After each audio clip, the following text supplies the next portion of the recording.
हरि ओम।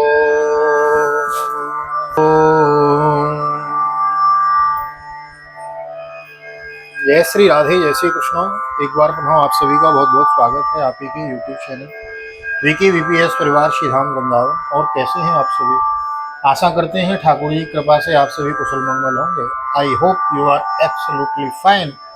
तो आइए आज की पावन कथा प्रसंग में आपको ले चलते हैं, जिसके अंतर्गत श्रीमद् भागवत के प्रथम स्कंद के आज तृतीय अध्याय में हम प्रवेश करेंगे। भगवान के अवतारों का वर्णन श्रवण करेंगे। भगवान के कितने अवतार हैं श्रीमद् भागवत के आधार पर।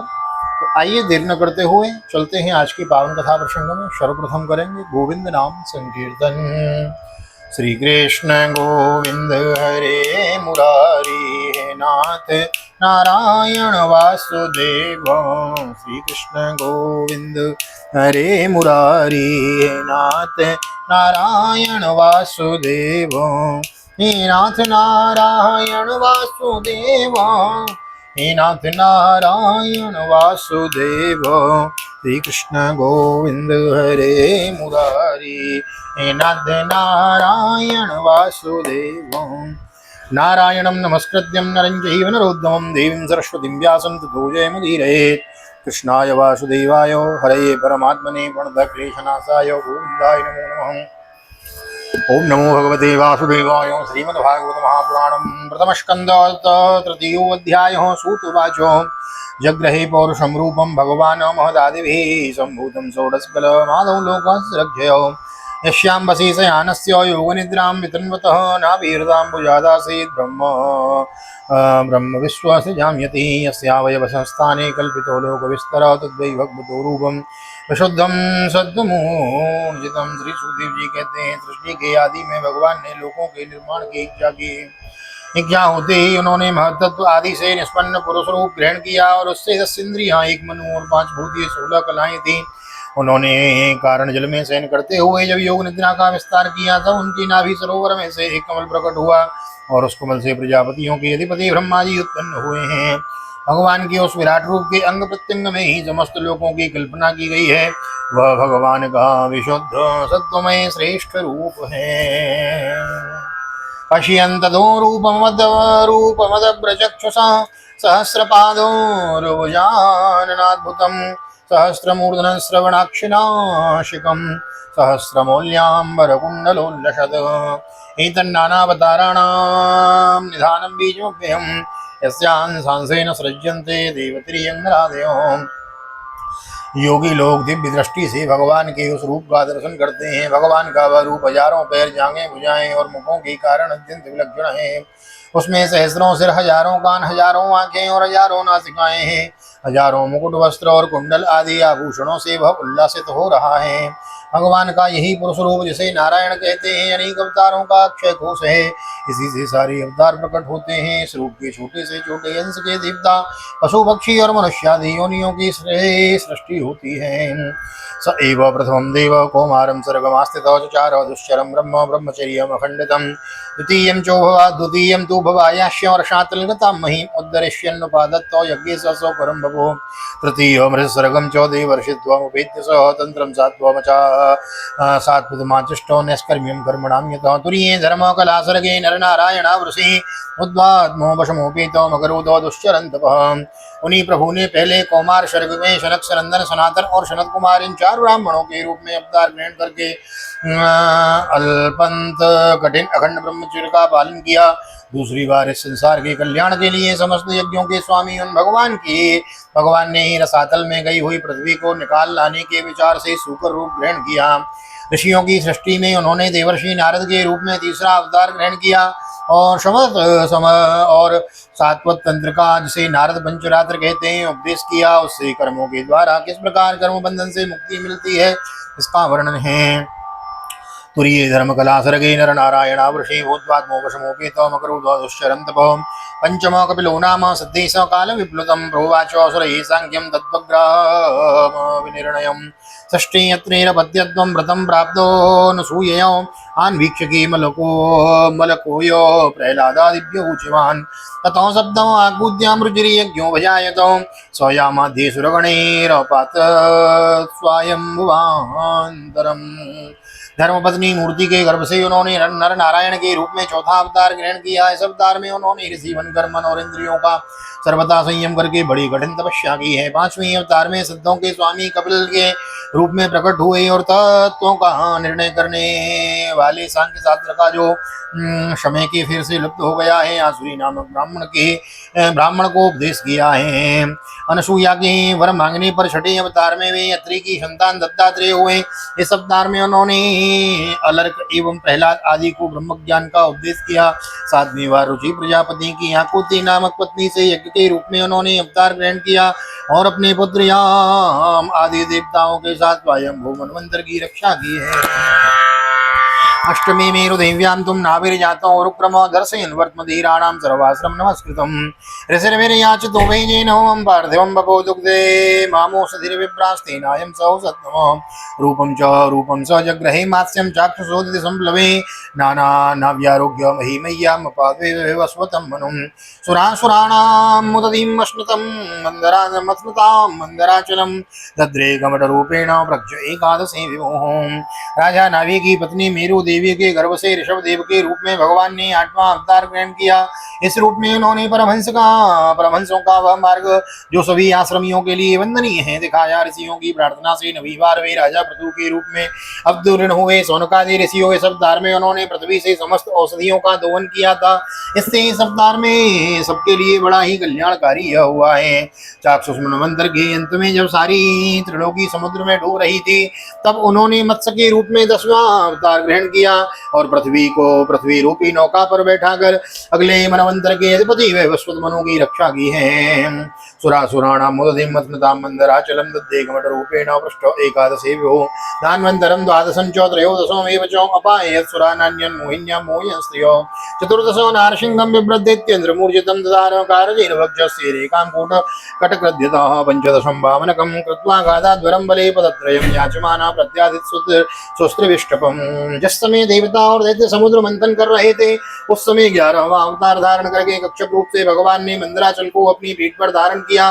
12वीं बार धन्वंतरी के रूप में अमृत लेकर समुद्र से प्रकट हुए और 13वीं बार मोहिनी रूप धारण करके दैत्यों को मोहित करते हुए देवताओं को अमृत पिलाया। 14वें अवतार में उन्होंने नरसिंह रूप धारण किया और अत्यंत बलवान दैत्यराज हिरण्यकश्यपु की छाती अपने नखों से अनायास इस प्रकार फाड़ डाली जैसे चटाई बनाने वाला सीख को चीर डालता है। बोलो नृसिंहदेव भगवान की जय।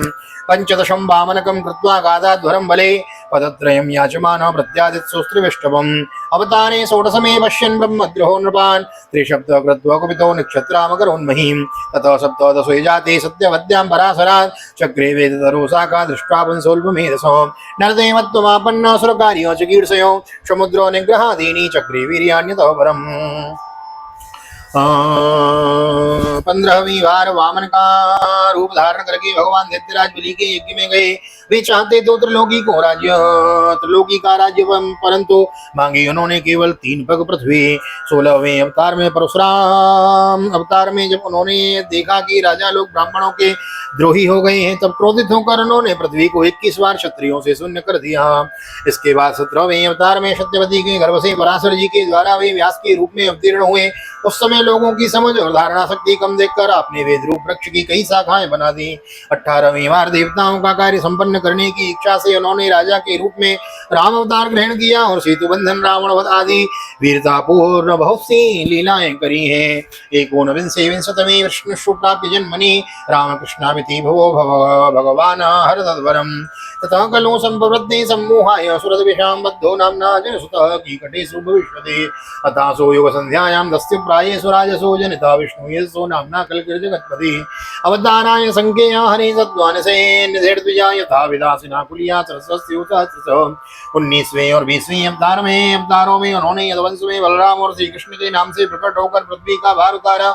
इसके बाद कलयुग आ जाने पर मध्य देश के बिहार में देवताओं के देशी दैत्यों को मोहित करने के लिए अजन के पुत्र रूप में आपका बुद्धावतार होगा। इसके भी बहुत पीछे जब कलयुग का अंत समीप आएगा होगा तो राजा लोग प्राय लुटेरे हो जाएंगे। तब जगत के रक्षक भगवान विष्णु यश नामक ब्राह्मण के घर कल के रूप में अवतीर्ण होंगे। सोनकादि ऋषियों जैसे अगाध सरोवर से हजारों छोटे छोटे नाले निकलते हैं वैसे ही सप्तऋषि भगवान श्री हरि की असंख्य अवतार हुआ करते हैं। ऋषि, मनु, देवता, प्रजापति, मनुपुत्र और जितने भी महान शक्तिशाली हैं वे सबके सब भगवान के ही अंश हैं। ऋषियो मनमो देवा मनुपुत्र महोजसो कला सर्वे हरेरेवो स प्रजापतयस्ततो एते चांस कला पुंसा कृष्णस्तु भगवान स्वयं इंद्रारिव्याकुलं लोकं रटयन्ति युगे युगे जन्म गुह्यं भगवतो य एतत् प्रयतो नरो सायं प्रातर्गृह्णन् भक्त्या दुःखग्रामात् विमुच्यते एतद्रूपं भगवतो रूपस्य चिदात्मनो माया गुणैर्विरचितं महदादि विरात्मनि यथा नवसिवेदोर्धो रेणुर्वा पार्थिवो निरे एवं दृष्टिर्दश्यत्व मारोपितो बुद्धिभिः।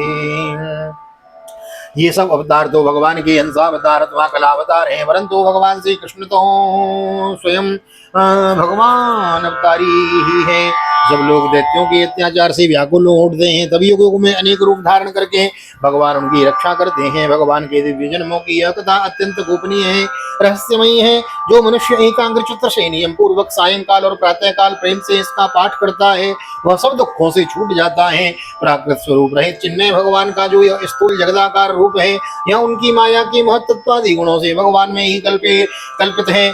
जैसे बादल वायु के आश्रय रहते हैं और धूसर बना धूल से होता है, परंतु अल्प बुद्धि मनुष्य बादलों का आकाश में और धूसर बने की वायु में आरोप करते हैं, वैसे ही अविवेकी पुरुष सबके सब साक्षी आत्मा में स्थूल दृश्य रूप जगत का आरोप करते हैं। अतः परम यद व्योहितम अद्रष्टा श्रुत वस्तुत्वात् सजीवो यत् पुनर्भव यत्रे में सद्रूपे प्रतिसिद्धो संविदा अविद्यात्मनि कृति इति तद् ब्रह्म दर्शनम यद्यो सो परता देवी माया वैसारधीमति संपन्नो एवेति विदुर्महिम्ने स्वे महीयते संपन्नो एवेति विदुर्महिम्ने स्वे महीयते एवं जन्मानि कर्माणि कर्तुर्जनस्य च वर्णयन्ति स्म कवयो वेदवैयानि यत्पति। इस स्थूल से परे भगवान का एक सूक्ष्म अव्यक्त रूप है जो न तो स्थूल की तरह आकाश आदि गुणों वाला है न देखने में सुनने में आ सकता है। वह सूक्ष्म शरीर ही आत्मा का आरोप या प्रवेश होने से यह जीव कहलाता है और इसी का बार बार जन्म होता है। उपयुक्त उपर्युक्त सूक्ष्म और स्थूल शरीर अविद्या से ही आत्मा में आरोपित है।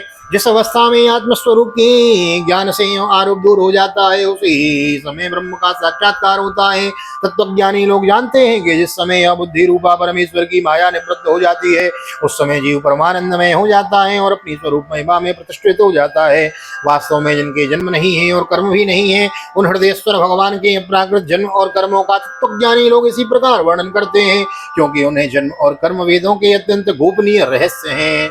शवा इदम विश्वमोघ लीलो सृजत्यवत्यन्ति न सज्जतेऽस्मिन् भूतेषु चान्तर्हित आत्मतन्त्रो षड्वर्गिकं जिघ्नति षड्गुणेषु न चास्य कश्चिन् निपुणेन धातुरवेति जन्तुकमनीष ऊति नामानि रूपाणि मनोवचोभिः सन्दन्वतो नटचर्या विभाग्यो।